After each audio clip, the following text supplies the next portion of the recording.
Bismillahirrahmanirrahim. Assalamualaikum warahmatullahi wabarakatuh. Selamat malam teman-teman. Terima kasih yang sudah ikut berpartisipasi. Kita bertemu lagi ya di pertemuan ke-6 berarti ya sekarang. Pertemuan ke-6. Nah, kita melanjutkan dari modul 5 kemarin ya. Nah, mungkin teman-teman yang lain lagi itu ya, pada sibuk ngerjain tugas. Nah, terima kasih nih untuk teman-teman yang masih mau bergabung di forum belajar bersama mata kuliah metode statistika 1. Oke, kita lanjut ya ke materi modul 6. Nah, tadi saya di grup udah sempat share ya, tabel Z. Tabel Z dari distribusi normal. Nah, teman-teman bisa melihat ke sini atau ke modul ya, sama aja. Nah, sini kita melanjutkan dari modul 5 kemarin. Nah, modul 6 ini tentang distribusi peluang kontinu.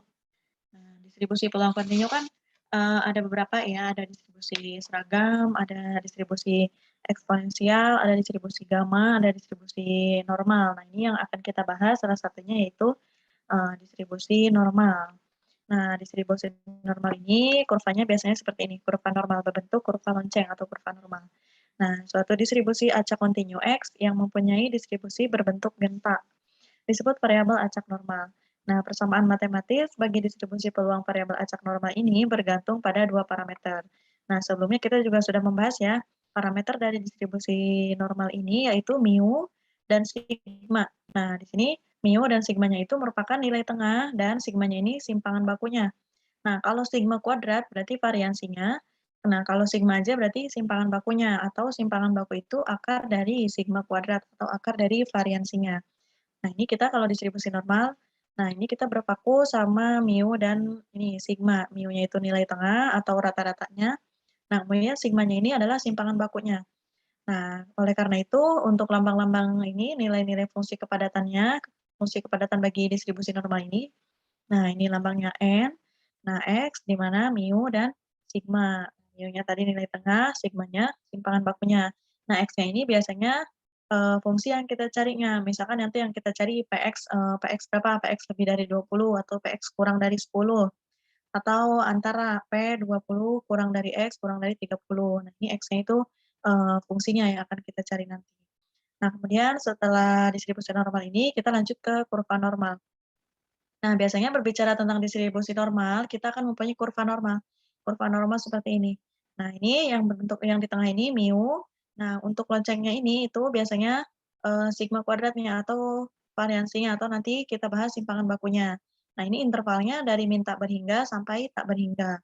Nah, untuk min tak berhingga itu arahnya ke kiri dan untuk yang tak berhingganya yang positifnya arahnya ke kanan. Nah, untuk definisinya yaitu bila X adalah suatu variabel acak normal dengan nilai tengah mu dan variansi sigma kuadrat. Ingat ya, kalau sigma kuadrat itu variansi, kalau sigma aja berarti simpangan baku atau standar deviasi. Nah, maka persamaan kurva normalnya adalah, nah ini adalah fungsi distribusi atau persamaan kurva normal dari distribusi normal. Nah, ini untuk lambangnya tadi N, X, di mana mu, dan ini simpangan bakunya, atau sigmanya sama dengan 1/akar 2 pi dikali sigma dikali E pangkat min 1/2 dikali X dikurangi mu per sigma pangkat 2. Untuk min tak berhingga kurang dari X kurang dari tak berhingga. Nah, di sini V-nya itu sama dengan 3,14159 atau V-nya ini 22/7. Nah, kemudian untuk E-nya di sini 2,71828. Nah, di sini ada beberapa contoh kurva normal ya. Nah, untuk yang pertama di sini kurva normal. Ada dua di sini, dua kurva normal yang mempunyai simpangan baku yang sama, tetapi nilai tengahnya berbeda.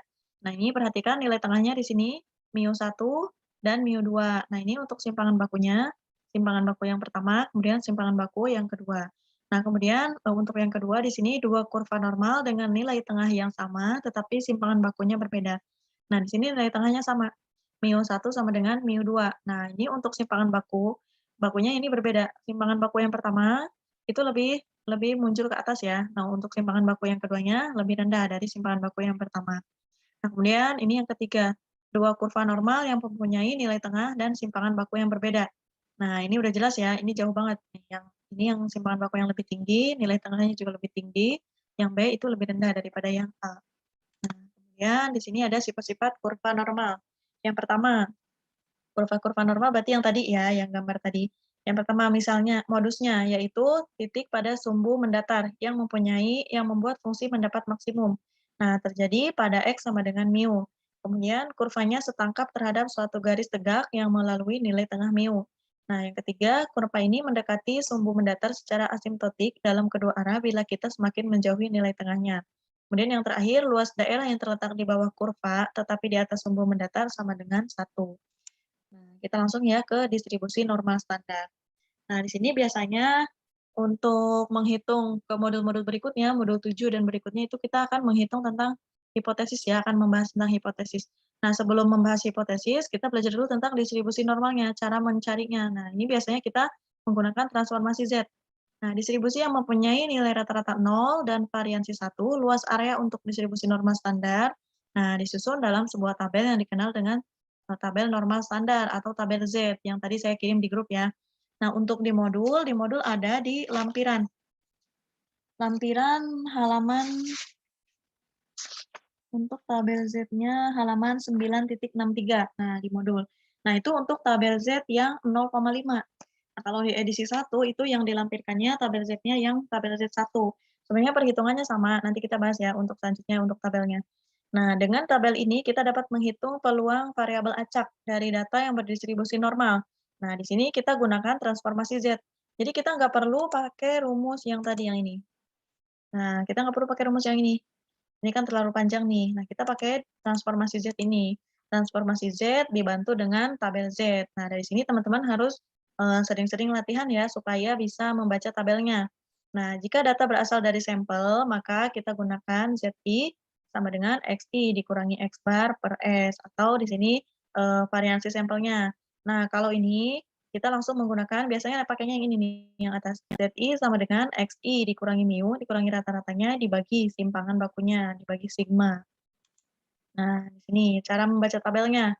Nah, misalkan, nih yang pertama, luas area untuk Z sama dengan 0,65. Nah, di sini kan Z ini, Z vertikal atau Z kolom di sini. Nah, di sini kan ada 0,0, 0,1, 0,2, 0,3, 0,4, sampai nanti seterusnya. Di sini kan yang kita cari 0,65. Nah, 0,65 ini kan nggak ada yang langsung nih, nggak ada yang langsung 0,65. Nah, maka dari itu kita jumlahkan dari baris dan kolom. Kita jumlahkan 0,6 ditambah 0,05. Jadi kan 0,6 ditambah 0,05 kan sama dengan 0,65. Nah, kita tarik garis 0,6, tarik horizontal, kemudian yang vertikalnya kita tarik dari atas 0,05. Nah, berarti untuk luas daerah Z 0,65 itu sama dengan 0,2422. Nah, kemudian yang kedua, misalkan luas area untuk Z sama dengan 1,00. Nah, di sini kita cari Z 1,00. Ini langsung Z 1,0 ditambah 0,00. Nah, berarti 0,3413. Jadi nilai untuk Z sama dengan 1,0 itu 0,3413. Nah, ini gampang ya, pasti bisa lah baca ini, tabel Z. Nah, di sini angka-angka yang dicetak tebal adalah nilai-nilai Z. Sedangkan, nah ini Z-nya. Z yang akan kita cari. Sedangkan angka di dalam tubuh tabel ini menunjukkan luas area di bawah kurva normal standar atau nilai peluang mulai dari titik 0 hingga Z. Nah, kemudian misalkan kita punya contoh yang pertama. Sebuah perusahaan ayam potong mendapatkan bahwa rata-rata ayam yang sudah bersih adalah 2,5 kilo dengan simpangan bakunya 0,8 kilo. Nah, ini udah jelas ya, rata-ratanya diketahui, simpangan bakunya juga diketahui. Karena kan kita yang butuh tadi dari transformasi Z ini kita butuhnya rata-rata dan simpangan baku. Nah, ini udah jelas, rata-ratanya 2,5, simpangan bakunya 0,8. Jika seekor ayam diambil secara acak, tentukanlah peluang. Yang pertama, berat ayam kurang dari 3,0 kilo atau 3 kilo. Nah, ini yang pertama ya. Nah, di sini teman-teman boleh melihat ke tabel yang ada di modul edisi 2 ini ya, yang teman-teman punya. Nah, di sini perhitungannya menggunakan tabel Z yang 0,5. Nah, di sini penyelesaiannya kita cari ya, karena di sini peluang berat ayam kurang dari 3 kilo atau PX kurang dari 3 adalah, nah ini berarti kan X-nya sama dengan 3, 3,0. Dikurangi mu-nya, tadi mu-nya atau nilai rata-ratanya di sini adalah 2,5. Nah, dikurangi 2,5 dibagi simpangan bakunya 0,8. Nah, ini kita hitung sama dengan 0,625. Nah, ini gimana kalau angkanya ada 3? Nah, di sini kan biasanya angkanya cuma 2 ya, 2 angka di belakang koma. Nah, berarti kita bulatkan 0,625 kita bulatkan jadi 0,63. Nah, berarti di sini yang kita cari Z-nya itu 0,63. Nah, 0,6 ditambah 0,03 sama dengan 0,63. Nah, berarti nilai Z-nya itu 0,23527 ini. Nah, di sini kalau kita gambarkan ini akan seperti ini. Nah, kenapa tabel Z ini saya katakan 0,5? Karena di sini kurvanya dia dibagi 2. Nah, di sini 0,5, di sini 0,5, jadi dibagi 2 kurva ini. Nah, kalau tabel Z1 itu nggak dibagi. Nah, dia langsung dihitung, Z-nya antara berapa sampai berapa. Nah, karena di sini dibagi 0,5 atau Z-nya 0,5, nah di sini kita carinya PX kurang dari 3,0. Tadi kita udah ketemu Z-nya. Z 0,63 itu 0,2357. Nah, berarti peluang berat ayam yang kurang dari 3 adalah 0,5. Nah, 0,5 dari sini, setengahnya ini, karena dia di sini ada peluangnya itu di sini, di 3. Nah, berarti 0,5 ini ke bawah, 0,5 ditambah 0,2357 sama dengan 0,7357. Jadi, peluang berat ayam yang kurang dari 3 kilo itu adalah 0,7357. Nah, teman-teman perhatiin aja gambarnya di sini. Nah, karena P yang kita cari itu lebih dari nilai rata-rata, lebih dari 2,5 ini, nilai rata-ratanya di tengah ini. Nah, ini kan yang kita cari PX kurang dari 3,0. Nah, berarti peluangnya di sini, yang di daerah yang diarsir. Nah, berarti 0,5 ditambah nilai Z 0,63-nya 0,2357. Nah, dijumlahkan jadi 0,7357. Kemudian yang B. Nah, yang B sama caranya. Nah, yang B ini peluang berat ayam lebih dari 3,5 kilo atau PX lebih dari 3,5. Nah, ini cari, berarti kita sama. X-nya kan yang pertama yang A 3 ya.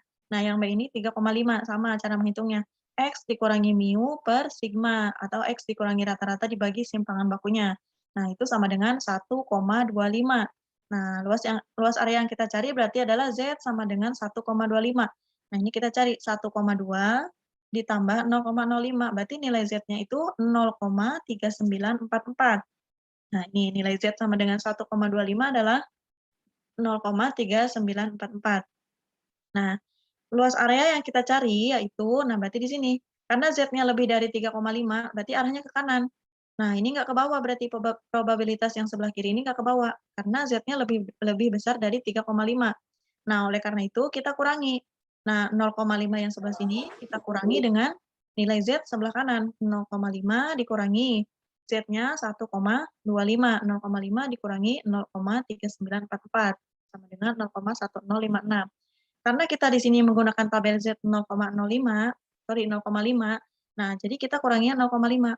Kalau kita menggunakan tabel Z-nya 1, nah di sini pasti nilai Z sama dengan 1,25-nya berbeda. Nah, jadi nanti 1 dikurangi berapa? Nah, 1 dikurangi nilai Z dari tabel Z1. Nah, sebenarnya nanti hasil akhirnya akan sama. Nanti ada beberapa contoh ya, di berikutnya. Ada yang menggunakan tabel Z. Nah, sebenarnya sama nanti hasil akhirnya akan seperti ini, cuman karena di sini dilampirkannya, tabel Z 0,5, jadi di sini mau nggak mau kita pakai yang 0,5. 0,5 dikurangi Z-nya 1,25-nya yaitu 0,3944. Jadi peluang berat ayam yang lebih dari 3,5 kilo adalah 0,1056 atau 10,56%. Nah, kemudian yang C.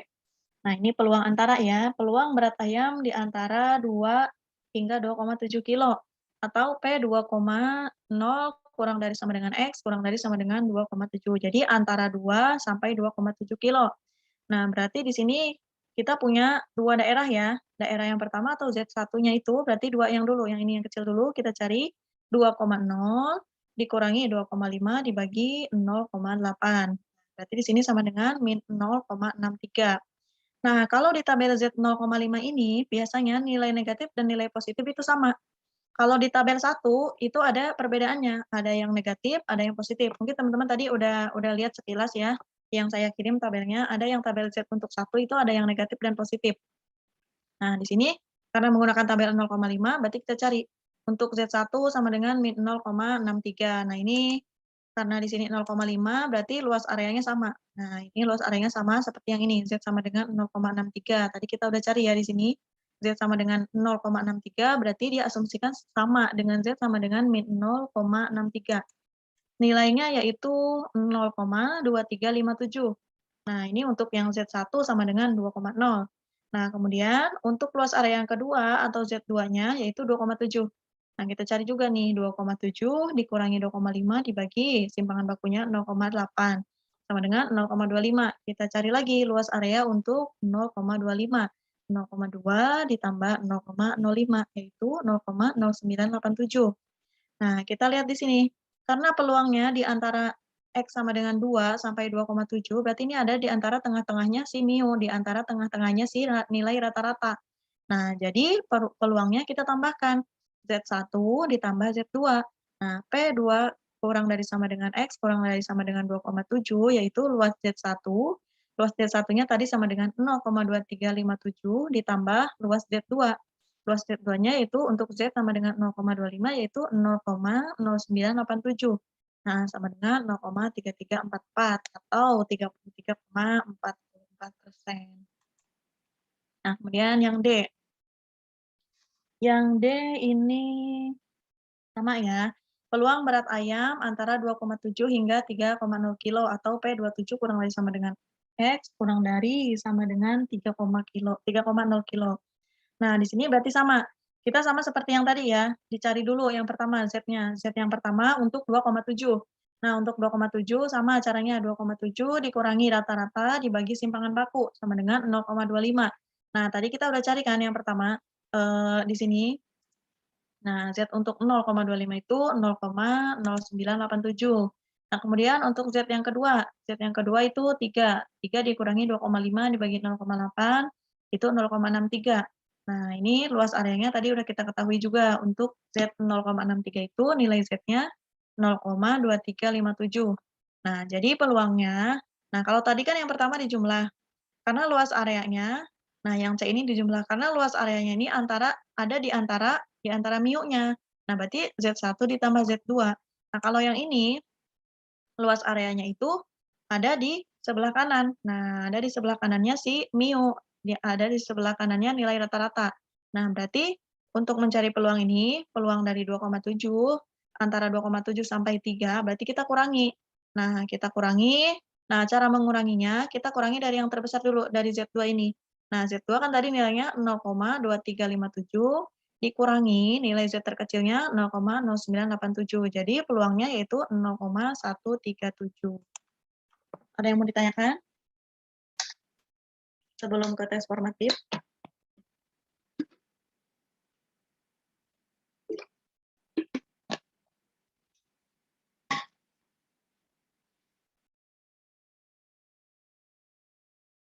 Udah paham mungkin? Lanjut ya. Iya, Kak. Sepi banget ini. Oke, kita lanjut ya ke tes formatif. Nah, ini soalnya masih gampang ya. Teman-teman harus rajin aja untuk membaca tabelnya. Nah, ini yang pertama, soal yang pertama, tes formatif 61 yang pertama. Rata-rata upah seorang buruh adalah $8 per jam dengan simpangan bakunya $0,6. Jika terdapat 1.000 orang buruh, maka yang pertama, banyak buruh yang menerima upah per jam kurang dari 7,8. Nah, ini udah jelas ya, kita mencari PX kurang dari 7,8. Nah, ini kita cari. Yang pertama, diketahui mu-nya sama dengan 8 atau rata-ratanya di sini. Rata-ratanya sama dengan 8 dan simpangan bakunya sama dengan 0,6. Yang kita cari yaitu PX kurang dari 7,8. Nah, berarti nilai Z-nya itu sama dengan X dikurangi mu per sigma. X dikurangi rata-ratanya. X-nya tadi 7,8 dikurangi mu-nya 8 dibagi sigmanya atau simpangan bakunya di sini 0,6. Nah, setelah kita hitung itu hasilnya sama dengan min 0,33. Nah, teman-teman cari di tabel Z yang sama dengan 1. Ini saya pakai tabel Z sama dengan 1. Nah, yang nilainya min 0,33. Berarti dicari min 0,3 baris. Nah, kemudian dicari kolomnya min 0,03. Nah, jadi nilainya itu 0,3707. Nah, nanti teman-teman boleh cek lagi ya yang ini ya. Nah, berarti banyaknya buruh yang menerima upah per jam kurang dari $7,8 adalah, nah ini hasil ini kita kalikan dengan seluruh buruhnya, total buruhnya, yaitu ada 1000, 0,3707 dikali 1000 sama dengan 370,7. Atau kita bulatkan menjadi 371 orang, yang D. Kemudian yang nomor 2, banyak buruh yang menerima upah per jam lebih dari 8,30. Nah, berarti yang kita cari PX lebih dari 8,3. Nah, berarti X-nya sama dengan 8,3 dikurangi mu-nya 8 dibagi simpangan bakunya atau sigmanya itu 0,6 sama dengan 0,5. Nah, ini kita hitung dulu. Nah, kemudian kita cari nilai Z-nya. PZ lebih besar dari 0,5. Nah, karena di sini 8,3-nya itu lebih dari mu-nya, ini kan mu-nya 8. Nah, sedangkan X yang kita carinya itu 8,3. Nah, ini udah jelas ya 8,3 itu lebih besar dari mu-nya. Nah, karena lebih besar dari mu-nya, maka kita gunakan perhitungan 1 dikurangi PZ kurang dari 0,5. Karena kita menggunakan tabel Z sama dengan 1. Kalau teman-teman menggunakan tabel Z sama dengan 0,5, berarti di sininya 0,5 dikurangi PZ, nilai PZ dari 0,5. Nah, di sini kalau menggunakan tabel Z sama dengan 1, nah itu nilai Z 0,5-nya yaitu 0,6915.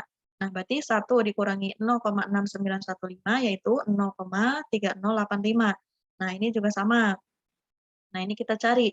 Nah, kita cari banyaknya buruh yang menerima upah per jam lebih dari 8,3. Nah, berarti kita cari 0,3085. Sorry, ini salah tulis ya, harusnya 0,3085. Ini sama, kita kalikan dengan total buruhnya. Total buruhnya ada 1000. Nah, sama dengan 308,5. Atau kita bulatkan menjadi 309 orang.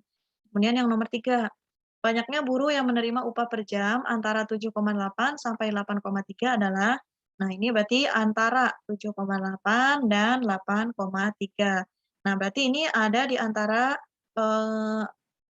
rata-rata ya, rata-rata 8. Nah, berarti kita cari P 7,8. P 7,8 tadi kita udah punya, yaitu nilainya 0,3707. Nah, yang ini.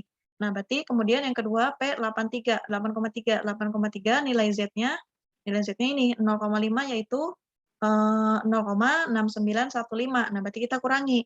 Nah, kurangi yang terbesar 0,6915 dikurangi 0,3707 sama dengan 0,3208. Nah, ini juga sama, kita kalikan dengan total buruhnya.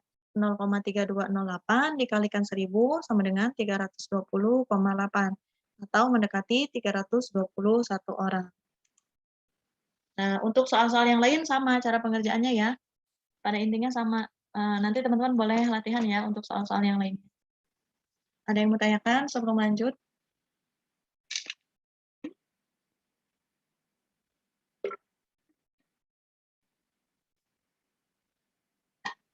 Lanjut, Kak. Oke, karena nggak ada yang tanya, mungkin udah pada paham ya ini, karena masih gampang.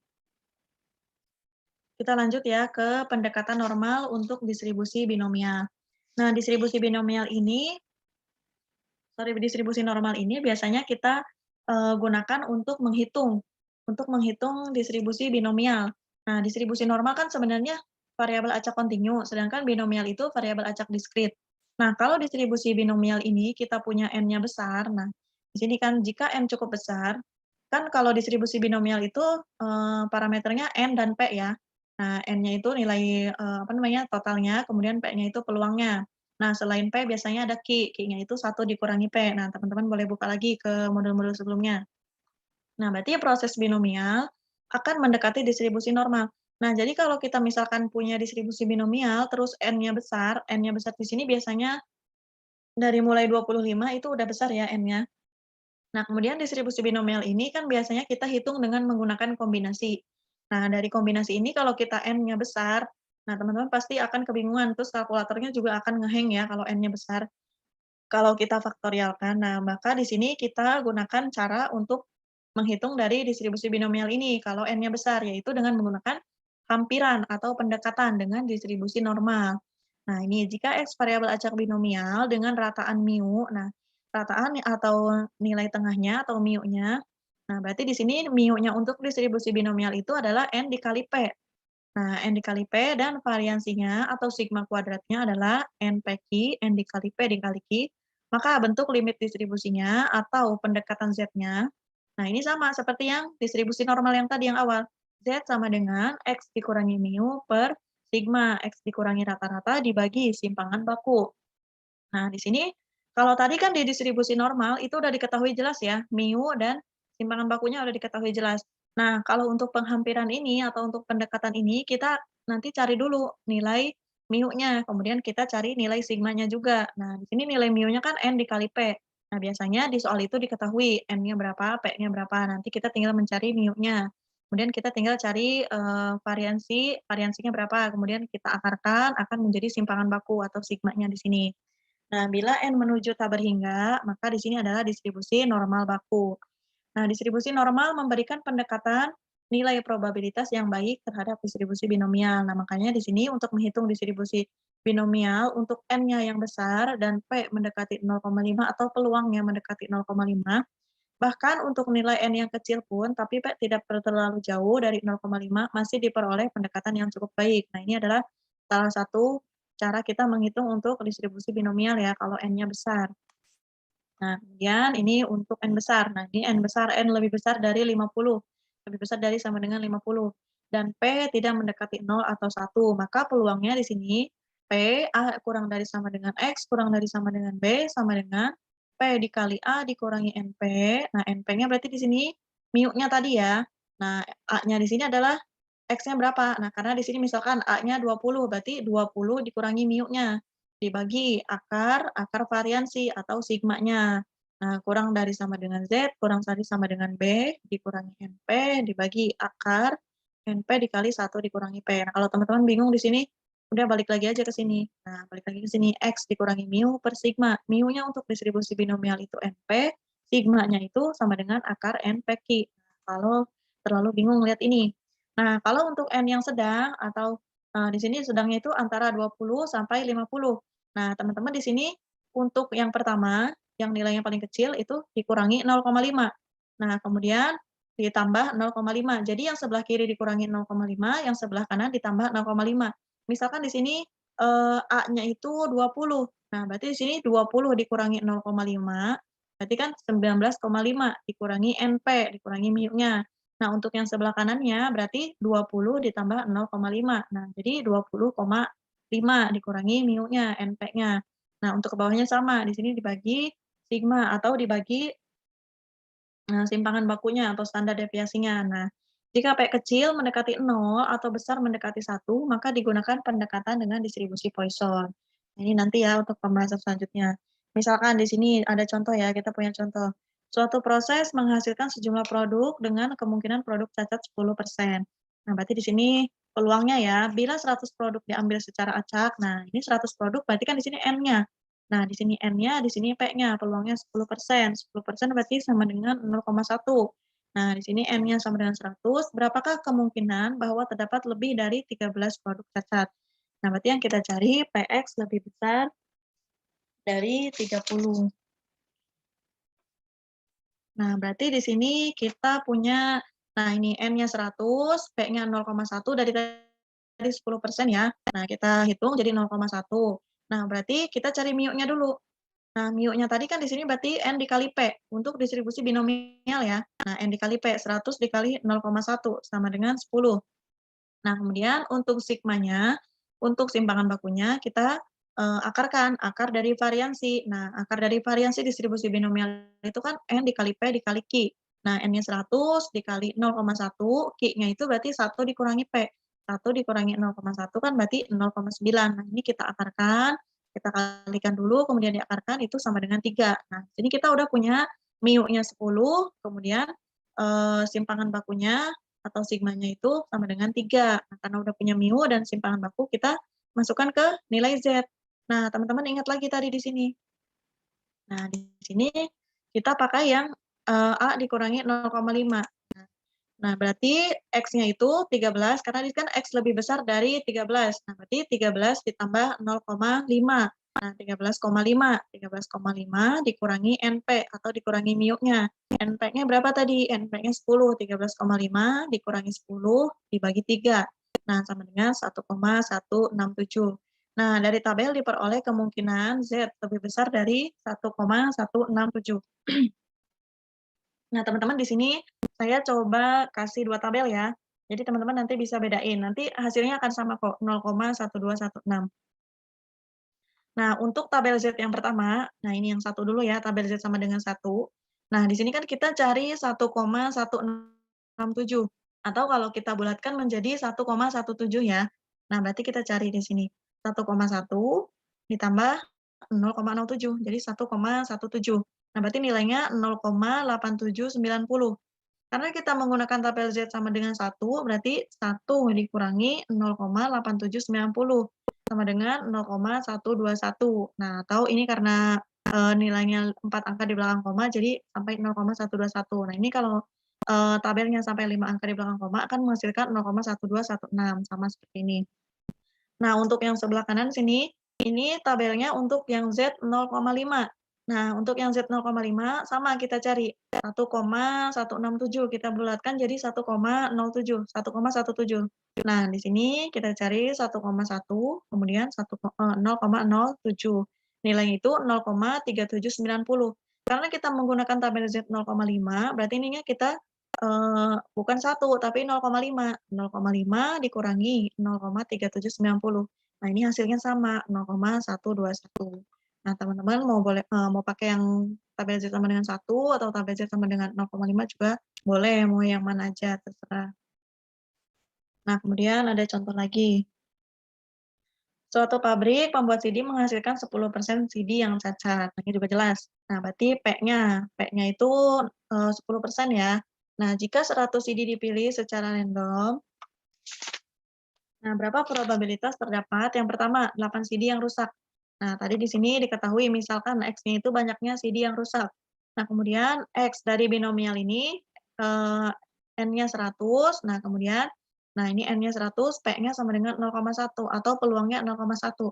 Nah, karena peluangnya 0,1 berarti Q-nya, nah Q-nya itu 1 dikurangi 0,1 sama dengan 0,9. Nah, ini Q-nya. Kemudian kita cari mu-nya. Ingat rumus mu untuk distribusi binomial dari awal tadi. Nah, 100 dikali 0,1 atau N dikali P sama dengan 10. Nah, untuk sigma kuadratnya atau variansinya, nah ini variansinya itu sama dengan NP dikali Q atau NP dikali 1 dikurangi P. Nah, ini kita hitung 100 dikali 0,1 dikali 0,9 sama dengan 9. Nah, kemudian kita cari simpangan bakunya. Simpangan baku kan akar dari variansi. Akar dari variansi tadi kita udah punya variansinya 9, akar dari 9 sama dengan 3. Nah, ini kita cari Px sama dengan 8. Ini berarti luas kurvanya antara 7,5 dan 8,5. Tadi kan yang pertama 8-nya, ini kan kita mencari 8. 8 dikurangi 0,5, 7,5, kemudian 8 ditambah 0,5, jadi 8,5. Nah, berarti kita punya 2 ya, 2 luas daerah. Yang pertama Z1-nya. Z1-nya X1, X1-nya ini 7,5. 7,5 dari 8 dikurangi 0,5 sesuai rumus yang tadi ya, yang awal. Nah, 7,5 dikurangi mu-nya 10. Nah, dikurangi mu dibagi simpangan bakunya 3 sama dengan min 0,83. Kita cari min 0,83, min 0,8 ditambah 0,03 nilainya 0,2967. Kemudian Z2. Z2 X2 dikurangi mu. X2-nya 8,5. Nah, X2-nya 8,5 dari nilai X ini ditambah 0,5 dikurangi 10. Nah, 10-nya mu-nya dibagi simpangan bakunya 3 sama dengan min 0,5. Nah, ini kita cari 0,5, 0,00 sama dengan 0,1915. Nah, berarti PX sama dengan 8 itu. Nah, karena di sini X-nya ada di sebelah kiri, nah, sebelah kiri dari mu, karena mu-nya ini 10. Nah, berarti A dikurangi B. 0,2967 dikurangi 0,1915. Berarti peluangnya 0,1052. Nah, untuk yang B. Yang B sama caranya. PX lebih besar dari sama dengan 12. Nah, berarti di sini karena lebih besar dari sama dengan 12, sedangkan mu-nya sama dengan 10, nah berarti luas kurvanya antara 11,5 ke kanan, berarti 11,5, 12, nah sampai seterusnya. Nah, berarti di sini X-nya sama dengan 11,5 dikurangi 10 dibagi 3. Nah, berarti ini kita cari ya. Kita cari nilai Z-nya dari 0,5. Nah, nilai Z dari 0,5 ini sama dengan 0,1915. Nah, berarti PX lebih besar dari sama dengan 12. Nah, karena kita menggunakan tabel Z 0,5, berarti di sini 0,5 dikurangi 0,1915 sama dengan 0,3085. Nah, kemudian yang C, PX kurang dari sama dengan 5. Nah, berarti di sini luas kurva normalnya dari X sama dengan 5,5 ke kiri. Nah, karena di sini mu-nya 10, berarti dia terletak di sebelah kiri mu, di sebelah kiri rata-rata. Nah, berarti yang kita cari yaitu 5 ditambah 0,5 sama dengan 5,5 dikurangi 10, kurangi mu-nya, dibagi simpangan bakunya 3 sama dengan min 1,5. Nah, berarti min 1,5 di sini kita lihat tabelnya ya, min 1,5, 1,5, 0,4332. Nah, karena di sini kita menggunakan tabel Z ini 0,5, berarti PX kurang dari sama dengan 5, yaitu 0,5 dikurangi 0,4332, sama dengan 0,0668. Kalau menggunakan tabel Z sama dengan 1, berarti di sininya 1 dikurangi nilai Z-nya berapa. Sama aja nanti hasil akhirnya. Nah, kemudian ada contoh lagi ya. Contoh terakhir, anggota suatu dewan juri berisikan 55% wanita. Berapa peluang terpilihnya 50 anggota juri yang dipilih secara acak akan berisikan anggota wanita sebanyak 30 juri atau lebih. Nah, berarti di sini kita punya N-nya. N-nya sama dengan 50. P-nya 55%. 55% berarti peluangnya 0,55. Nah, kemudian X-nya lebih besar dari yang kita cari ini. PX lebih besar dari sama dengan 30. Nah, berarti di sini, nah untuk mu-nya berarti N dikali P. 50 dikali 0,55 sama dengan 27,5. Nah, kemudian untuk sigmanya, untuk keseimbangan bakunya, akar N dikali P dikali Q atau dikali 1 dikurangi P. Berarti 50 dikali 0,55 dikali 0,45. 1 dikurangi P, 1 dikurangi 0,55, berarti kan 0,45 sama dengan 3,52. Nah, di sini kita udah punya mu dan udah punya simpangan baku. Nah, berarti kita cari dari Z ini. Nah, berarti Z-nya, nah karena di sini 30 lebih besar dari sama dengan 30, berarti 30 dikurangi 0,5. Jadi 29,5 dikurangi mu-nya 27,5 dibagi simpangan bakunya 3,52. Nah, sama dengan 0,57. Kita cari lagi tabel Z-nya, luas areanya. Nah, ini 0,5 dan 0,07. Jadi 0,2157. Nah, berarti peluangnya itu, nah peluang PX lebih besar dari sama dengan 29,5 yaitu 0,5 karena kita menggunakan tabel Z 0,5 dikurangi nilai Z-nya. Nilai Z-nya 0,2157 sama dengan 0,2843. Artinya peluang terpilihnya anggota juri wanita lebih dari 30 orang adalah 0,2843. Nah, berarti kalau misalkan kita hitung dengan menggunakan distribusi binomial, nah ini nilai eksaknya itu 0,2862. Kalau kita hitung pakai kombinasi ya, N, P pangkat X dikali Q pangkat N dikurangi X. Nah, itu untuk rumus binomial. Nah, itu hasilnya akan mendekati 0,2862. Nah, ini antara distribusi binomial dengan pendekatan distribusi normal itu hasilnya tidak terlalu jauh. Nah, ini 0,2862 kalau kita hitung menggunakan binomial. Kalau menggunakan pendekatan hampiran, kita mendapatkan 0,2843. Nah, ini tidak terlalu jauh. Nah, ada yang mau ditanyakan? Kak, mau tanya Kak, Hmm? yang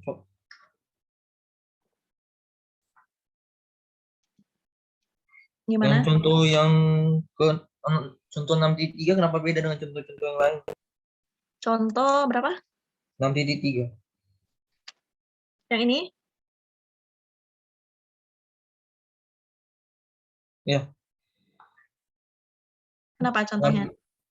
pengambilan batas batas atas dan batas bawahnya di bagian B sama C. Pengambilan batas atas dan batas bawah. Bedanya gimana? Contohnya ini yang bagian 6.2 kan apa contohnya lebih besar dari 13 diambil batas atasnya 13,5. Kalau yang paling sedikit 12,5 berarti kan lebih besar dari 12. Harusnya kan diambil 12,5 juga. Kenapa diambil Yang 12,5? ini ya maksudnya. Iya. Hmm. Kalau yang ini harusnya 4,5. Yang bagian B-nya juga. Yang B-nya, iya yang B harusnya 12,5 karena dia PX lebih besar dari sama dengan 12 gitu ya. Ya. Apa yang cuma ini yang salah atau yang ini yang benar? Kayaknya emang harusnya sih begitu ya. di sini kan PX lebih besar dari sama dengan 12. Nah, karena 12-nya di bawah, karena ini kan lebih besar dari sama dengan 12. Nah, ini emang harusnya lebih besar dari 12. Jadi kurvanya dari 12 ke sana gitu harusnya. Berarti yang Berarti harusnya dipakai 12,5. Iya, harusnya ini 12,5 nih, bener. Yang ini. Karena ini kan PX lebih besar dari sama dengan 12, kecuali PX lebih besar dari 12. Nah, berarti kita baru pakai 11,5. Karena ininya lebih besar dari sama dengan 12, harusnya ini 12,5. Kecuali yang antara atau yang sama dengan ini benar nih kalau yang sama dengan. Kalau yang sama dengan berarti antara 7,5 sampai 8,5. Iya nih yang ini nih. Nah, ini sepertinya ada yang keliru nih. Harusnya 12,5 yang ini. Boleh dibetulin aja di modulnya. Yang ini juga nih, ini kan salah ketik dia nih. Yang C. Di modul itu PX lebih besar dari sama dengan 12. Harusnya kan PX kurang dari sama dengan 5. Di modul itu teman-teman betulin tuh. Ini saya udah betulin nih di sini. Yang C. Ada lagi yang mau ditanyakan? Kalau yang hampiran ini teman-teman cari dulu ya nilai mu sama nilai timpangan bakunya, nilai sigmanya. Kalau tadi kan yang kegiatan belajar 1, KB1 itu kan udah ada mu sama timpangan bakunya karena itu udah distribusi normal. Nah, kalau yang KB2 ini karena kita pendekatan ke distribusi binomial, maka mau tidak mau kita cari dulu nilai mu-nya sama nilai sigmanya atau timpangan bakunya. Untuk baca tabel udah bisa ya kira-kira? Karena nanti ini masih tabel Z masih lumayan mudah nih. Nanti ke modul-modul berikutnya ada tabel T, ada tabel C. Kemungkinan besok juga diskusi 4 itu udah masuk ke hipotesis, sedangkan kita di sini belum belajar hipotesis. Tapi hipotesisnya masih hipotesis yang awal yang masih membahas tentang ini, distribusi Z. Karena mungkin kemungkinan tutornya masih pakai modul edisi 1 ya, karena edisi 1 itu modul 5 udah masuk hipotesis. Nah, sedangkan di edisi 2 ini modul 6 aja masih membahas distribusi. Kemungkinan sih ya kalau diskusinya masih sama seperti sebelum-sebelumnya, besok udah masuk hipotesis. Ada lagi yang mau tanyakan? Lanjut.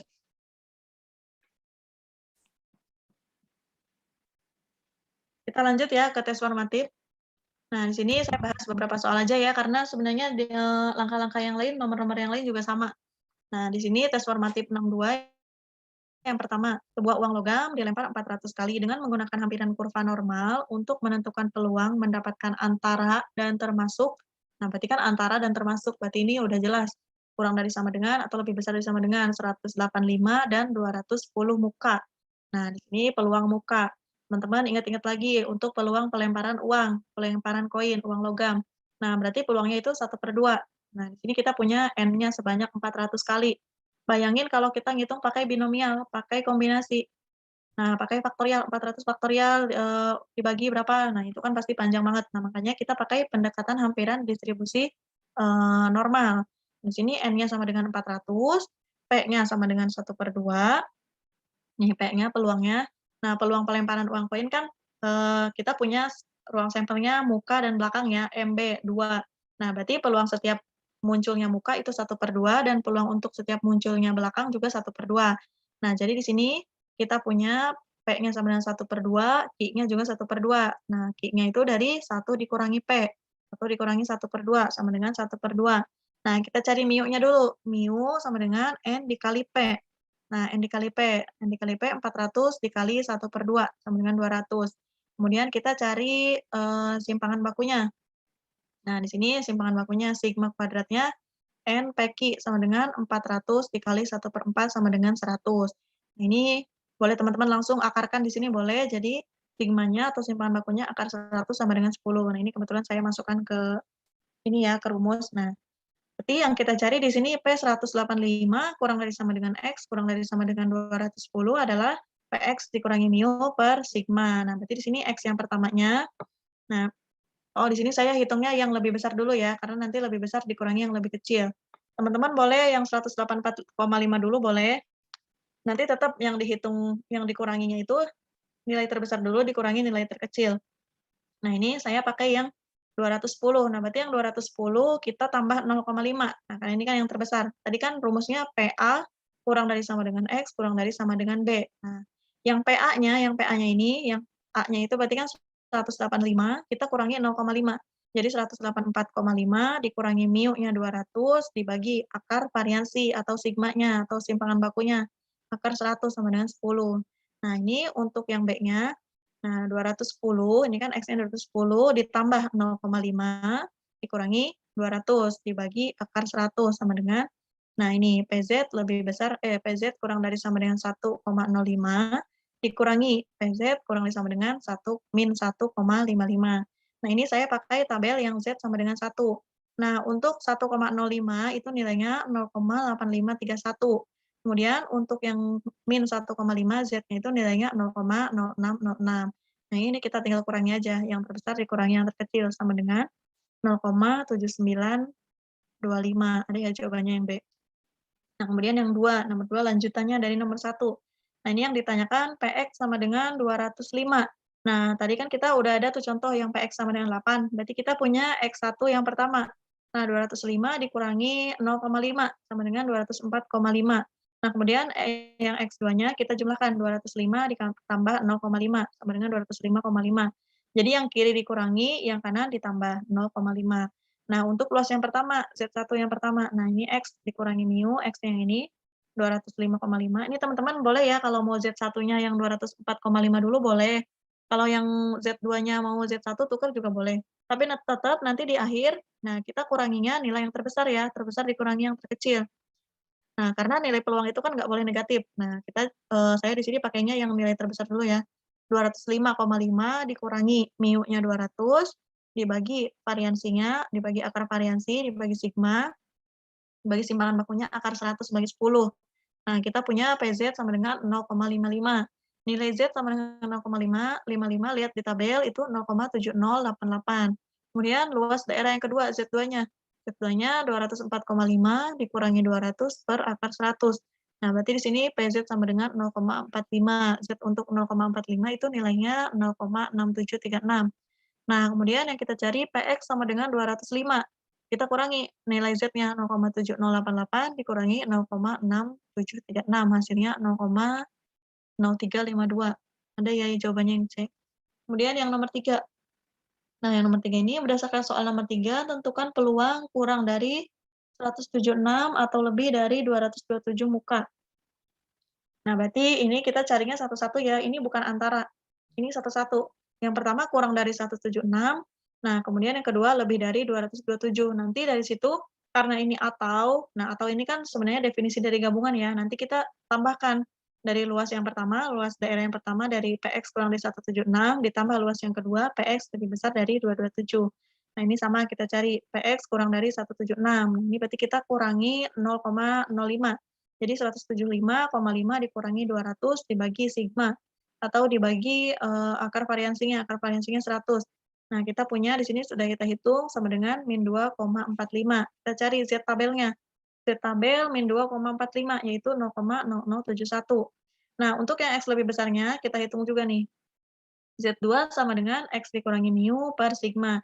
Nah, Z2-nya karena lebih besar dari, berarti kita tambahkan 0,05. 227 dikurangi 5 dikurangi 200.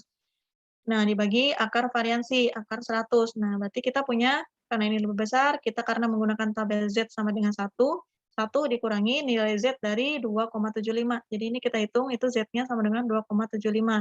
1 dikurangi 0,9970. Nah, ini nilai Z 2,75 sama dengan 0,003. Nah, karena tadi di sini pernyataannya itu peluang kurang dari 176 atau lebih dari 27, maka kita jumlahkan. Jadi luas daerah Z1 ditambah luas daerah Z2. 0,0071 ditambah 0,003 sama dengan 0,0101. Nah, jawabannya yang A. Ada yang mau tanyakan sebelum lanjut?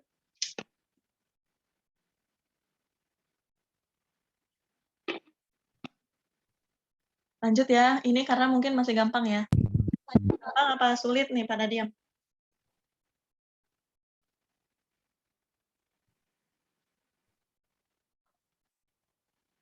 Wah, ini sepi banget, biasanya banyak yang tanya.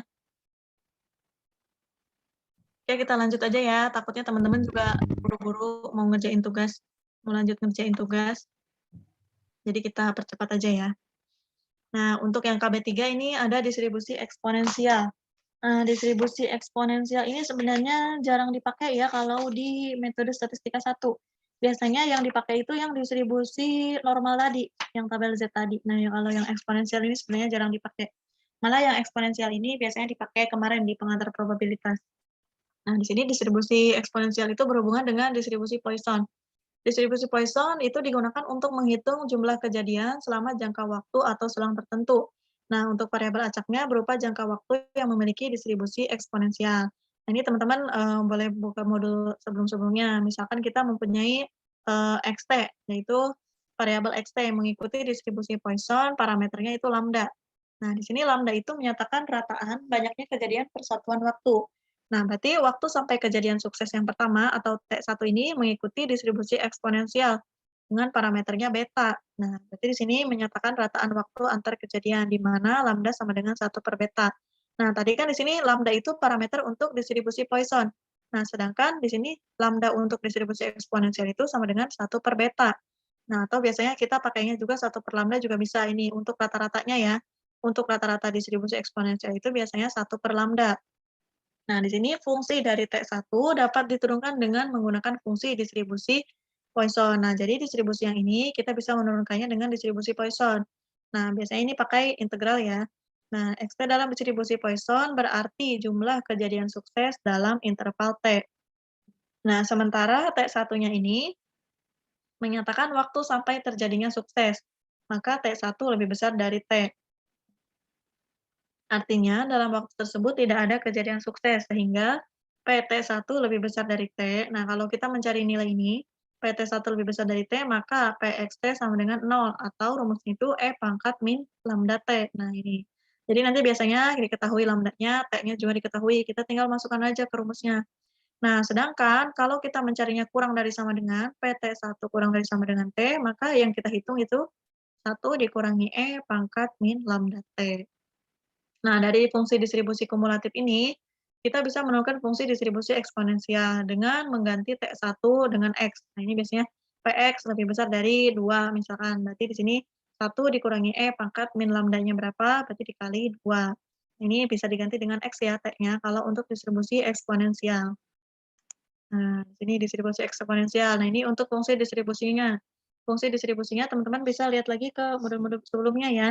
Ini pernah kita bahas. Nah, di sini menggunakannya beta ya, 1 per beta kali E pangkat min X per beta untuk X lebih besar dari 0. Ada juga yang menggunakan 1 per theta, ada juga yang menggunakan 1 per lambda. Nah, ini saya biasanya menggunakan lambda ya. 1 per lambda E pangkat min X per lambda, itu sama aja. Asalkan parameternya di sini adalah yang ini, yang beta atau lambda. Nah, di sini rata-rata dan variansi dari distribusi eksponensial adalah mu sama dengan beta dan sigma kuadrat, atau variansinya di sini adalah beta kuadrat. Ini untuk fungsi probabilitas, nih distribusi probabilitasnya dari distribusi eksponensial ini di sini. Misalkan untuk lambda sama dengan 0,2. Nah, berarti di sini lambda sama dengan 0,5, kemudian lambda sama dengan 1,0, kemudian lambda sama dengan 2,0. Nah, ini kalau fx-nya, ini fx-nya, ini nilai lambdanya. Misalkan nih kita punya contoh. Contohnya dari arsip mengenai gempa di San Francisco, California selama periode 1836 sampai 1961, terdapat 16 gempa yang berskala intensitas 4 atau lebih. Nah, jika kejadian gempa yang berintensitas tinggi demikian diasumsikan mengikuti distribusi Poisson, berarti kita punya parameter ya, parameternya lambdanya. Berapa peluang tidak akan terjadi gempa dengan intensitas setinggi ini dalam 10 tahun mendatang? Nah, berarti peluang tidak akan terjadi gempa dalam 10 tahun mendatang adalah, nah berarti di sini T-nya lebih besar dari 10. Nah, tadi kan kita udah punya nih rumusnya, PT1 lebih besar dari T-nya sama dengan 10, sama dengan 1 dikurangi PT kurang dari 10. Atau 1 dikurangi, tadi PT kurang dari 10 itu 1 dikurangi E pangkat min 10 T-nya. Nah, kemudian 0, dikalikan lambdanya 0,128 sama dengan E pangkat min 10 dikali 0,128 sama dengan 0,278. Jadi ini peluangnya. Nah, kemudian contoh yang ke-6. Nah, di sini contoh yang terakhir ya. Andaikan ada 4 mesin diesel yang sama digunakan sebagai penggerak utama untuk membangkitkan tenaga listrik serap untuk sistem pengendalian darurat dari suatu pembangkit tenaga nuklir. Nah, dalam keadaan darurat diperlukan minimal ada 2 mesin yang bekerja secara otomatis. Jika tidak ada sistem pendamping, tidak bisa bekerja. Nah, umur operasional ini mengikuti distribusi eksponensial. Nah, berarti distribusi eksponensial lambdanya itu rata-ratanya itu sama dengan 1 per lambda. Nah, ini rata-ratanya 15 tahun. Nah, berarti kalau rata-ratanya 15 tahun, mu sama dengan 1 per lambda, berarti mu-nya sama dengan 1 per 15. Nah, tentukan keandalan sistem pendamping darurat selama periode 2 tahun. Nah, berarti di sini fungsi keandalannya kita cari yaitu PT lebih besar dari sama dengan 2. Nah, ini kalau menggunakan binomial, PT lebih besar dari sama dengan 2, berarti 4 N, P pangkat N dikali Q pangkat 4 dikurangi N. Nah, ini N-nya sama dengan 2. Ini N-nya jumlah mesin, P-nya sama dengan suksesnya ya, peluang suksesnya. Nah, kalau kita menggunakan distribusi eksponensial, nah ini kita cari PT lebih besar dari 2. Nah, PT lebih besar dari 2 itu rumusnya E pangkat min lambda T. Nah, lambdanya berapa? Nah, ini kan rata-ratanya 15 tahun, berarti lambdanya sama dengan 1 per 15. T-nya sama dengan 2. Nah, jadi PT lebih besar dari 2 sama dengan E pangkat min 1 per 15. Ini harusnya min 1 per 15 ya. Dikali 2 sama dengan 0,875. Nah, ini kalau kita gunakan menghitung dengan distribusi eksponensial. Kalau kita menghitung dengan distribusi binomial, nah ini 4, N-nya sama dengan 2, 0,875 pangkat N dikali 0, peluang gagalnya 0,125. Ini dari 1 dikurangi 0,875 pangkat 4 dikurangi N. Nah, ini kalau menggunakan distribusi binomial itu hasilnya 0,993. Nah, ini hampirannya itu lumayan mendekati ya, tetapi tidak sedekat yang tadi distribusi normal terhadap binomial. Nah, tetapi cara yang lebih cepatnya yaitu mengerjakannya dengan distribusi eksponensial ini. Nah, udah. Ada yang tanyakan? Sebenarnya jarang dibahas ya untuk eksponensial ini di metode statistik. Teman-teman lebih memahami ke distribusi itu aja, Z yang normal tadi. Oke. Kita lanjut aja ya. Nah, ini untuk kesumatif yang ketiga. Soal yang pertama, umur lampu dinotasikan dengan X, merupakan variabel random yang memiliki distribusi eksponensial dengan rata-rata lambda sama dengan 6. Nah, ini lambda. Lambdanya kan sama dengan 6, berarti mu sama dengan 1 per lambda. Sama dengan berarti mu-nya 1 per 6. Nah, kemudian kita cari probabilitas bahwa umur lampu X lebih dari 8 bulan. Berarti PX lebih dari 8. Nah, ini kita bisa menggunakan integral. Nah, integralnya berarti 1 per lambda, lambdanya tadi sama dengan 6, E pangkat min X per lambda. Lambdanya tadi min X per 6. X-nya berapa tadi? X-nya sama dengan 8. Nah, setelah kita integralkan, itu akan menghasilkan distribusi eksponensial sama dengan yang tadi, E pangkat min X per lambda. Nah, atau E pangkat min lambda dikali X. Nah, min lambdanya kan ini, 1 per 6. Min lambda dikali X-nya sama dengan 8. Jadi, E pangkat min 8 per 6 sama dengan 0,264. Yang C ya jawabannya. Kemudian yang nomor 2. Nomor 2, di restoran sebuah kota kecil, kedatangan pelanggan dapat dianggap berdistribusi Poisson dengan rata-rata 3,2 pelanggan per 30 menit. Nah, ini rata-ratanya. Rata-ratanya berarti 1 per lambda, 1 per 3,2. Nah, waktu rata-rata antar kedatangan pelanggan di restoran tersebut adalah, ini udah jelas ya waktu rata-ratanya. Berarti yang kita carinya di sini mu-nya. Nah, di sini kan kita punyanya waktunya itu per 30 menit. Nah, mu-nya itu kan 1 per lambda. 1 per lambdanya 3,2. 1 per 3,2 sama dengan 0,313 dikali waktunya 30 menit. Sama dengan berarti waktu rata-rata kedatangannya adalah 9,39 menit.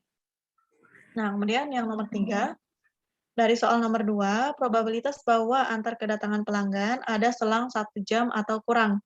Nah, berarti di sini kita cari dulu nih. Tadi kan kita punya intervalnya itu 30 menit. Nah, 1 jam itu berarti sama dengan 2 dikali 30 menit kan. 1 jam kan 60 menit. Nah, berarti di sini kita punya 2 interval. Jadi yang kita cari di sini PX sama dengan 2. Nah, kita cari dulu nih intervalnya. Intervalnya sama dengan X sama dengan 2.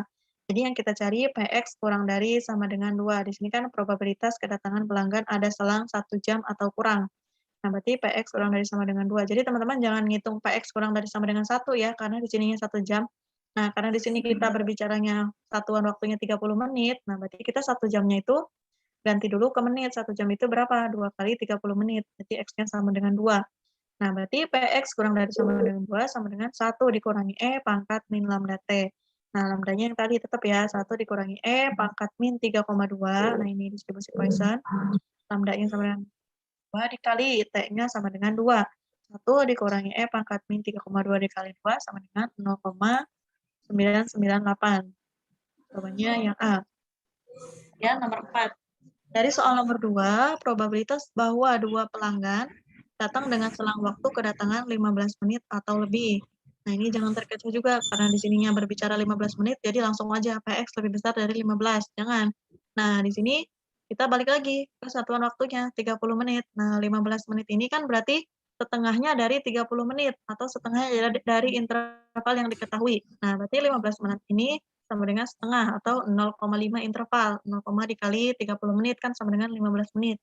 Jadi yang kita cari di sini X-nya sama dengan 0,5. X lebih besar dari 0,5, berarti E pangkat min lambda T sama dengan E pangkat lambdanya tadi min 3,2 dikali T-nya 0,5 sama dengan 0,202. Dan selesai.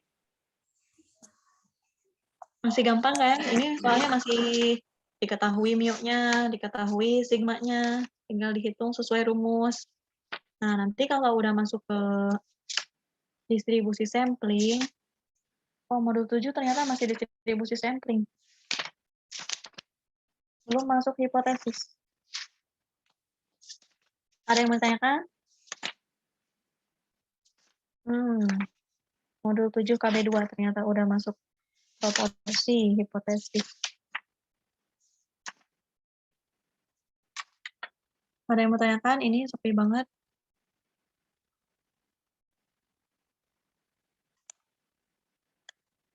Gimana, teman-teman? Udah cukup? Mau ngerjain tugas aja, lanjut?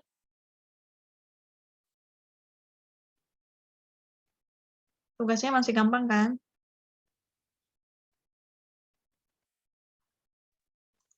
Gimana? Cukup puyeng? Kak Aroh cukup puyeng katanya. Ini masih gampang. Nomor 10 tes formatif 2 kayak mana, Kak? Nomor 10, Tes formatif 2.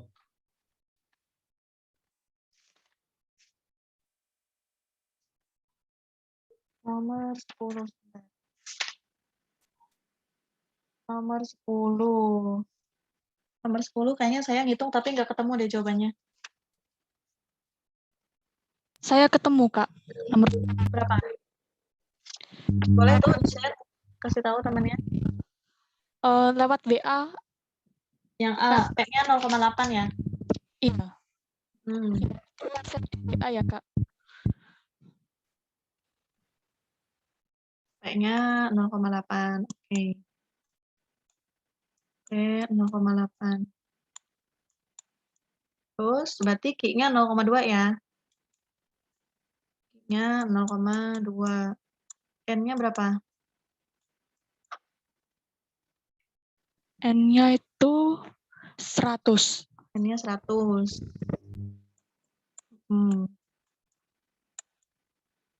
Terus yang ditanya? Sampelnya 100. Sampel 100 penderita dan akan memutuskan obat itu baik bila 75 penderita atau lebih yang sembuh. Peluang bahwa obat itu akan ditolak padahal peluang sembuh sesungguhnya benar 0,8. Berarti yang dicarinya PX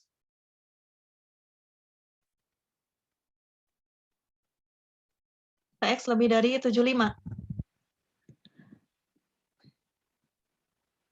Atau berapa ini? Saya 74,5 dikurangi 80/4. Terus sama dengan min 1,375 saya bulatkan jadi min 1,4. Bentar, kita hitung dulu ya mu-nya ya. Kita hitung mu-nya dulu. Berarti mu-nya N dikali P, 100 dikali 0,8, 80 ya. Nah, kemudian sigmanya atau simpangan bakunya. Simpangan bakunya 100 dikali 0,8 dikali 0,2, berapa?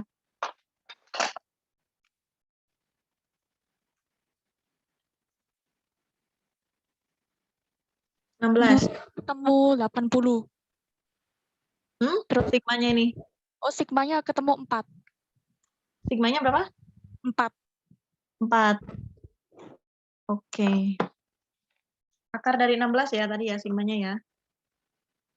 Kan variansinya kan sigma kuadratnya kan sama dengan akar 16. Nah, berarti simpangan bakunya sama dengan 4. Oke, kita cari PX lebih besar dari 75 ya. PX lebih besar atau kurang dari?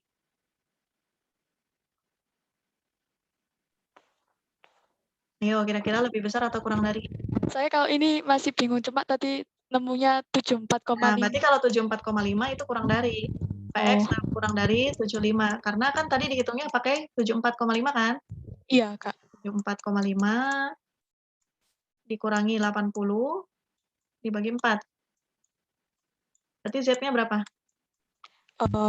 Min 1,375 dibulatkan jadi min 1, Berarti Z 1,375. ya. Nah, dicari tabel Z sama dengan 4. 1,375. Cari tabel Z. Aduh, ini lemes. Z sama dengan 1,4. Nah, nilainya berapa? Z 1,4. Kalau min 1,4 nggak ada di option, Kak. Tapi kalau min 1,38 ada di option. Berarti dibulatinnya dari sini ya? Iya. 1,8 ya? Sama 1,38 ya. Oh, 1,38. Oke.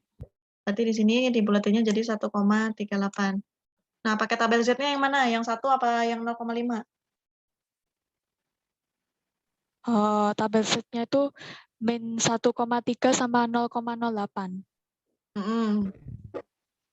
Ketemunya Ya, pakai tabel Z-nya yang 0,5 atau yang 1? Kan tadi tabel Z saya kasih 2. yang 1, min 1,3 itu. Oh, ya. Makanya itu kalau sebenarnya lebih enak yang pakai tabel Z1 ya, soalnya nilai minus sama nilai positifnya itu beda. Nah, kalau misalkan tiba-tiba kita punya, misalkan kayak ini ya, min 1,38. Misalkan kita mau nyari tabel Z antara min 1,38, nah, misalkan kita punya dua antara, kurang dari X, kurang dari sama dengan 1,38. Nah, kalau di tabel 0,5, kan dia pernyataannya itu nilai negatif sama nilai positif itu sama. Nah, sedangkan kalau di tabel Z yang sama dengan 1, itu nilai negatif dan nilai positifnya itu beda. Nah, makanya lebih baik pakai yang nilai Z sama dengan 1.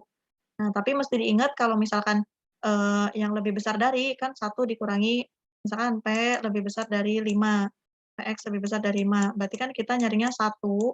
Nah, kalau kita pakai tabel Z-nya yang 1, jadi 1 dikurangi PX kurang dari 5, gitu kan. Nah, teman-teman harus ingat aja kalau nyarinya dari tabel 1, kalau ada pengurangan ya dikuranginya dari 1. Nah, kalau pakai tabelnya 0,5 berarti pengurangannya dari 0,5. Nah, ini terus hasilnya berapa? Z 1,38. 0,0838. Ada ya jawabannya ya? 0,0838. Tuh, tambah jawaban. Boleh dicatat nih, teman-teman.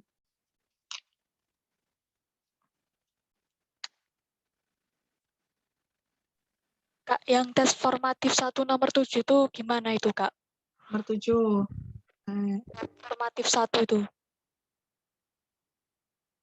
ini jawabannya ada nggak sih? Sebenarnya kan itu mu-nya udah gampang ya. Mu ada, sigma ada. Bentar. Itu mu-nya udah 65. Sigma itu kan distribusi normal kan? Distribusi normal kan berarti mu sigma. Udah ngitung belum? Dapat nggak nilainya? Dapat. Sesuai kunci nggak? Enggak jawabannya. Nah, yang lain ada yang udah ngitung? Kuncinya sesuai nggak?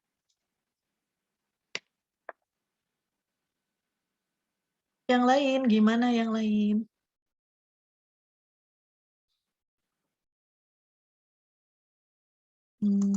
Itu kan N. Nah, berarti kan ini distribusi normal. Mu-nya kan berarti 65. Ya kan? Terus sigmanya simpangan bakunya 36. Nah, ini tinggal dimasukin rumus aja. PX lebih besar dari 70. PX lebih besar dari 70. Nah, berarti kita cari 70 dikurangi 65 dibagi 36. Ya. Oh iya, Kak. Berapa?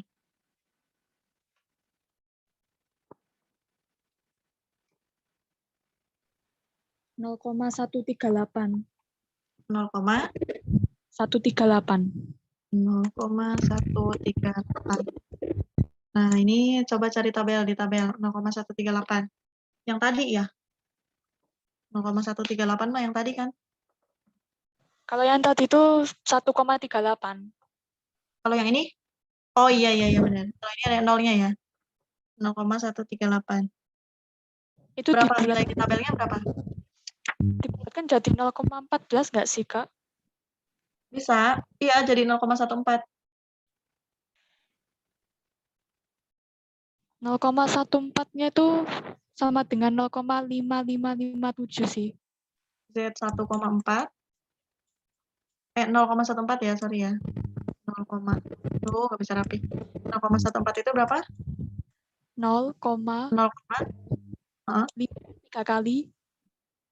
5. Ini pakai tabel yang Z 0,5 ya? Ya. 0,55 terus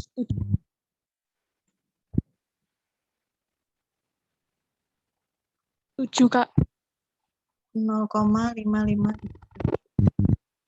Coba kalau lihat tabel yang Z kurang dari min 0,14 coba. Z min 0,14.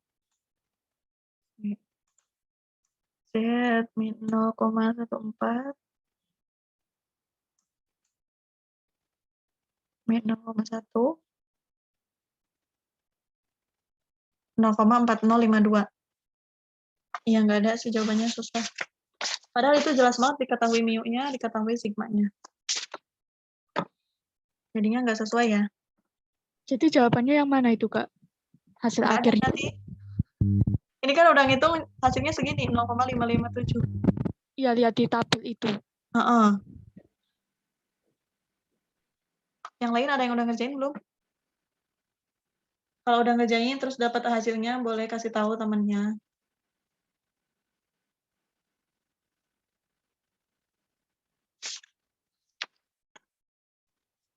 Padahal soalnya gampang diketahui, mu-nya diketahui, sigma-nya diketahui. Tapi tabel nilai Z tabelnya nggak ada yang sesuai. Ada lagi? Belum ngerjain. Modulnya diapain aja selama ini? Didiemin. Jadi kalau dapat modul sebelum tuton itu sebisa mungkin dikerjain sedikit-sedikit. Jadi nanti pas tuton itu nggak apa namanya, nggak asing banget gitu loh. Jadi ini, oh udah pernah ngerjain ini, materi ini, gitu. Modulnya jangan didiamin aja. Dibaca sekali, dikerjain latihannya. Kalau yang Ada nomor lagi? 10, Kak, gimana, Kak, caranya, Kak? Nomor? 10, yang formatif 1 itu. Nomor 9-nya udah? Udah Nomor 9-nya bisa? udah dapat jawabannya saya. Nomor 9-nya berarti dicari dari tabel dulu, 0,0110. Ya kan?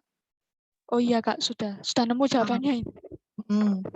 Jadi dapatnya 211,45. Ya, dapat. Nah, nomor 10 berarti PX kurang dari 200 di mana kurang dari B. Nah, ini sebenarnya saya bingung ya, B-nya itu berhubungan dengan yang 9 apa enggak?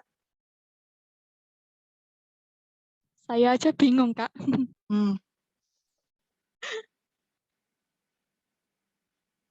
PX kurang dari 200 di mana kurang dari B. Nah, coba cari dulu di tabel 0,966 itu berapa? Nilai Z tabel 0,966. 0,966. Ini kalau soalnya yang kayak gini tuh kita harus nyari angka di tabel. Kayak yang tadi kan yang nomor 9 nih, 0,0110. Berarti kan nilai Z tabelnya itu min 2,29. Nah, jadi nanti kita tinggal hitung aja tuh. PX kurang dari mu dibagi sigma sama dengan min 2,29. Nah, kalau yang tadi nilainya berapa? 0,966. Cari aja di tabel yang ada nggak? Nilainya 0,9664. Nah, ini 1,803 ya? 1,83 ya? Ya, 1,83.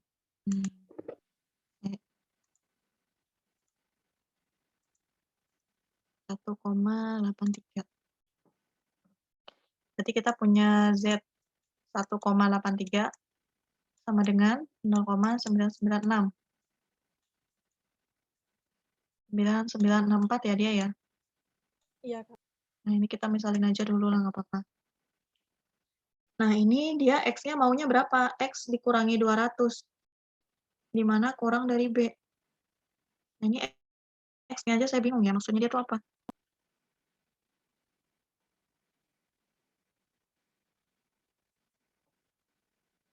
PX kurang dari 200, di mana kurang dari B. Oke, kita misalin aja dulu ya di sini. X-nya kita misalin dulu. X dikurangi mu-nya 200 ya. 200 dibagi sigmanya 5.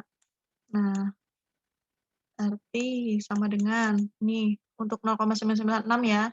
Berarti Z-nya 1,83. Nah, 1,83. Berarti nilai X-nya berapa nih? Misalin aja dulu. Ini 1,83 ya. Aduh, nulisnya hancur. Berarti X-nya 200. Oh, ini mah sama ya caranya kayak yang tadi yang pertama. Iya, Kak. 200 ditambah 1,83 dikali 5.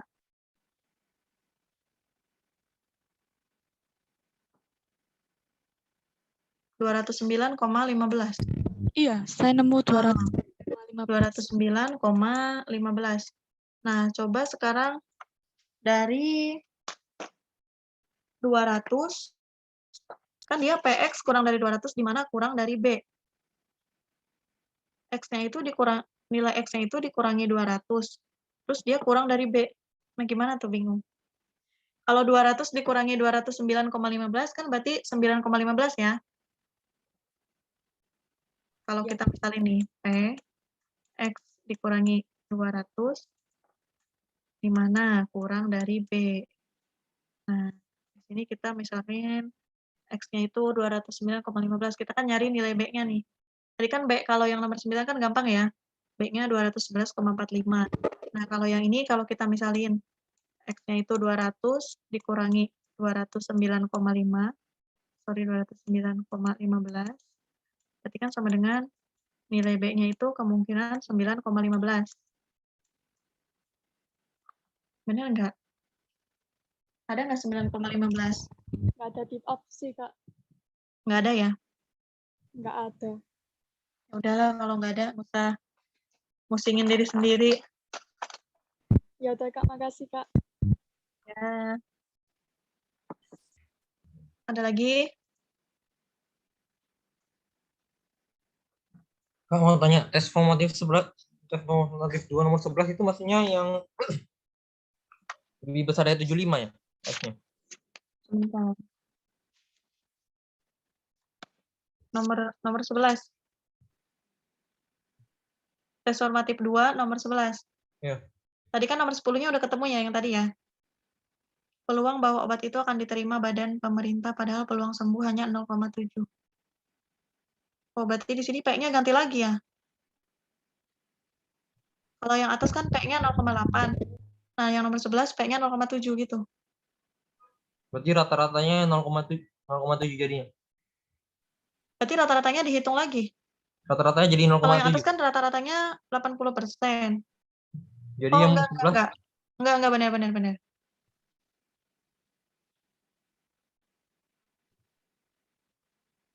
Peluang sembuh hanya 0,7. Apa dihitung ulang? Ada yang udah ngerjain?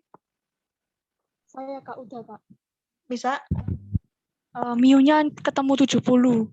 Nah, berarti kan mu-nya ganti lagi kan? Karena di sini peluangnya dia 0,7 ya. Nah, berarti kan P-nya, jadi di sini ngitung ulang. Kalau yang atas kan P-nya 0,8. Saya ini mana pensilnya?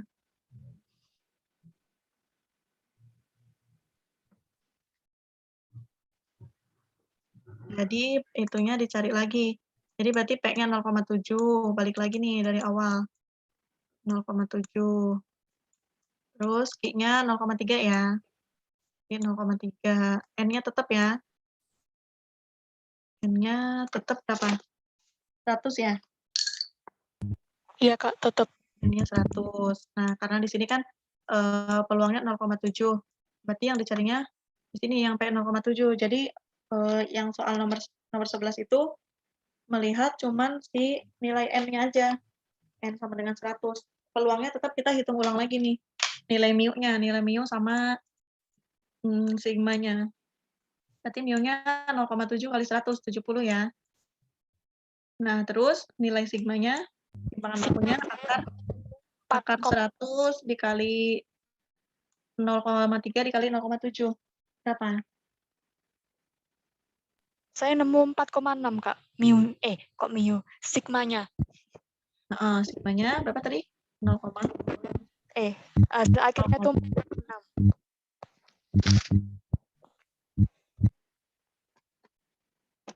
0,7 kali 0,3 dikali 100 ya. Akar 21 ya.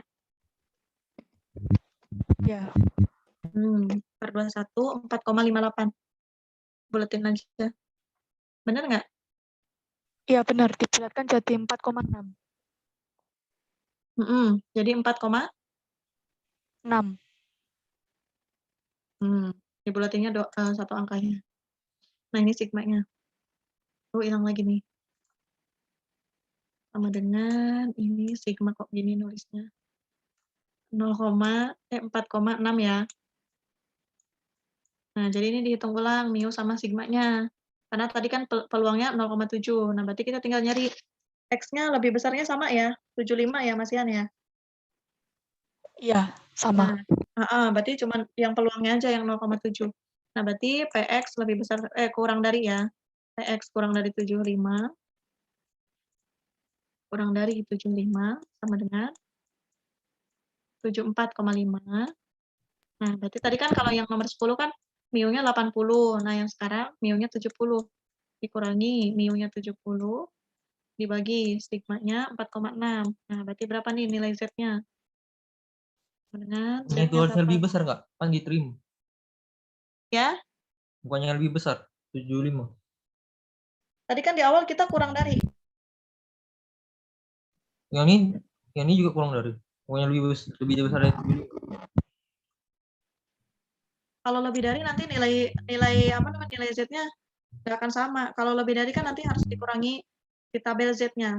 Kita coba dulu ya, kita coba kurang dulu ya. Nah, 74,5 dikurangi 70 dibagi 4,6. Berarti nilai Z-nya 0,978. 0, dibulatin jadi 0,9. Berarti dibulatin jadi 1 aja ya. Ketemu nggak di tabel Z sama dengan 1?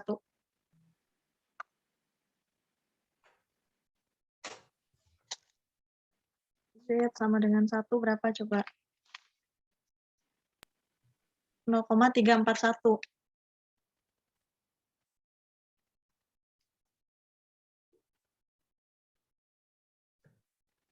Mana ini tadi yang udah ngerjain? Saya pakai 75,5 dikurangi 80, Kak. Oh, berarti yang ini pakainya lebih dari. Bukan kurang dari. Nah, yang ini berarti lebih dari. Jadi 75,5 dikurangi 70. Iya, Kak.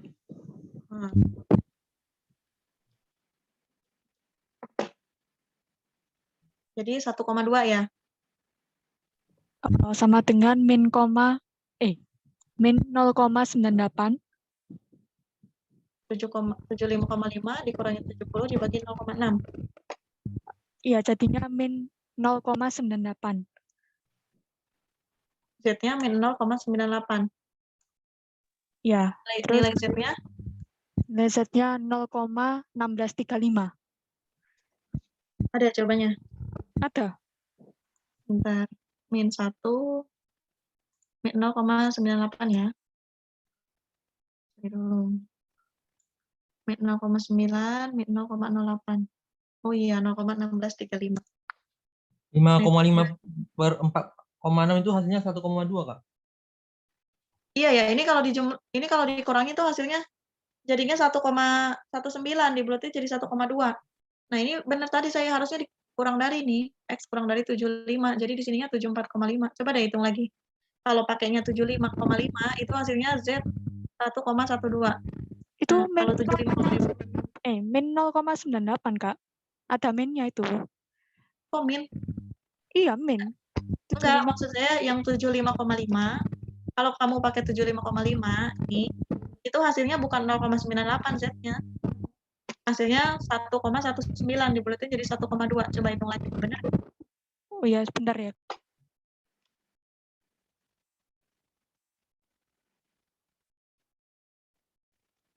Hasilnya 1,2 loh kalau 75,5. Oh, saya tadi ada kesalahan teknis sih. Dikurangi 80 bukan 70 tadi. Tuh, ini kan peluangnya P-nya 0,7, mio-nya 70. Iya, kesalahan teknis tadi. Nah, berarti tadi benar, ini harusnya kurang dari ya. Nah, ini harusnya kurang dari PX kurang dari 75, jadi ini tetap kita hitung dari 74,5. Nah, ini 74,5 dikurangi 70 dibagi 0 dibagi 4,6. Nah, itu hasilnya min 0,98. Nah, kalau kita cari di tabelnya 0,98. Berarti yang positif ini ya. 0,98. 0,98 itu nah hasilnya beda lagi nih. Jadinya 0,8365, Kak. nah, 0,365. Nah, ini kan tadi kalau misalkan bisa lihat tadi ada contoh yang bentar ya. Ini transformatif 2 ya.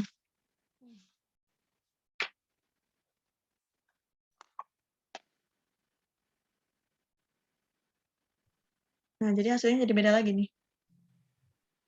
Karena ininya positif bukan negatif. Kecuali ininya lebih dari. Nah, ini lebih dari tapi ini ngitungnya tetap. Nah, ini bisa jadi nantinya Z-nya jadi negatif. Z-nya jadi min 0,98. Nah, baru itu sama 0,1635. 1635. Nah, kalau Z-nya negatif ya. Nah, coba lihat yang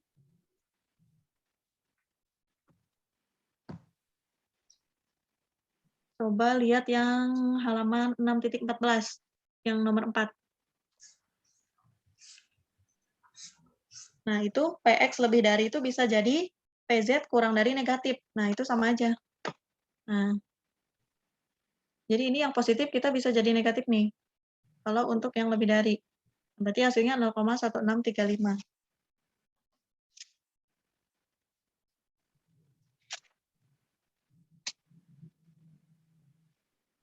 Sebenarnya soal-soal yang ada di modul ini, di tes formatif ini, biasanya banyak di Google. Kalau yang soal-soal metode statistik 1 ya. Kalau menurut saya ini kalau nyari di Google pun ada nih jawabannya. Langkah-langkahnya pun ada. Karena soal-soalnya itu masih umum, beda sama soal-soal pengantar probabilitas. Itu soalnya lebih khusus, lebih diskrit. Nanti coba hitung aja lagi nih nomor 11. Cari lagi ya. Ada lagi yang bertanyakan? 1 menit lagi, waktunya udah habis.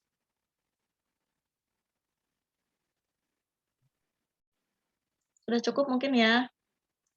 Nanti kita lanjut aja di grup. Kalau ada yang mau nanya tugas atau diskusi boleh, tapi jangan nanya jawabannya ya. Jadi teman-teman kerjain dulu, terus nanti boleh tanya saya, Kak ini udah benar belum? Kira-kira ada yang keliru nggak gitu, nanti saya coba bantu. Kalau nanya jawaban tapi saya nggak bisa. Oke, kita tutup aja ya. Terima kasih untuk teman-teman yang sudah ikut belajar bersama di sini. Semoga kita bisa bertemu lagi minggu depan. Selamat malam, selamat beristirahat. Nah, Assalamualaikum warahmatullahi wabarakatuh. Oke, Kak Anu.